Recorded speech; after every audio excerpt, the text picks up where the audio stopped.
Good question. I think that knowing what it is and what its use cases are and what it's going to do for you is the critical first step, and having that roadmap of success. And so understanding you're going to be creating a single view of the customer across sales, service, F&I, marketing ops, and bringing that dealer data together to then power real-time targeting and suppression, and different things that will help you optimize your marketing while also reducing waste within your marketing spend.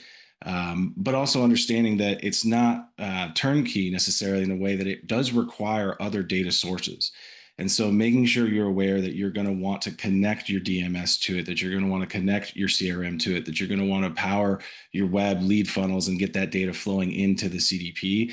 That's a big consideration. And so starting with a strategy around how you're going to use it and where it's going to integrate to your business, then also understanding what your data sources are, what your sources of information are that are going to allow the CDP to be capable. And with that, also identity, and having an identity strategy for how you're going to build up those unified profiles so that you can do the cohesive multi-channel marketing in a very strong way. Yeah. So what do you think? Okay, CDP sounds great. I think it's perfect for my business. Like, what are some of the things that businesses should be thinking about before they fully commit to, a CDP? I mean, what type of resources are they going to need on their end from their agency? Mhm. Like how big of a lift is it, and what should they be thinking about before they jump in? Because we know that I would assume that a CDP is not a small business investment, correct? It's a pretty expensive investment. So what are some of the things that they should be thinking about, and what are some of the resources that they're going to need to have in place to ensure that they get success?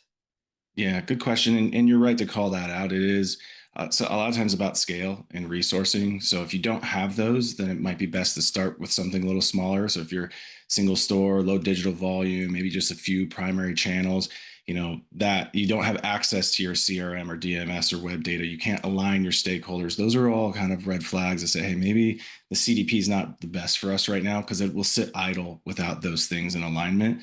And so you might start with a warehouse or some focused identity tools and then graduate to a CDP.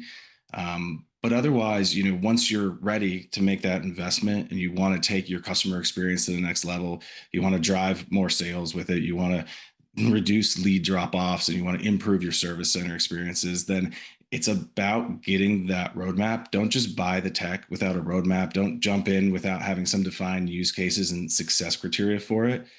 Understand also, where is your data? What's your data hygiene? And what is your source data? And does that need to be brought together first in a CDW? And is this cleansing need to happen there? Do you have the right identity strategy in place that will then allow the CDP to function optimally? We always also talk about consent when we look at considerations for what it is the plan to have one of these, making sure that opt-outs are flowing, and being propagated as well, because that's an area that a CDP can help you. And it also is when we're talking about doing personalization and driving personalization through data collection, consent, honoring it, and propagating it is always a part of that data governance and privacy conversation. And then finally, I would say just be aware that you're going to need a team around it. There's the team itself that's going to be implementing and supporting and working within the customer data platform tooling or tool set that depending on the approach that you take to implement it. But there's also all of the other groups that are going to be benefiting from the data that it's supplying. So you might have a paid media agency, or you might have email marketing group, and maybe website personalization that needs to be impacted, because the CDP will supply the information for personalization to the individuals.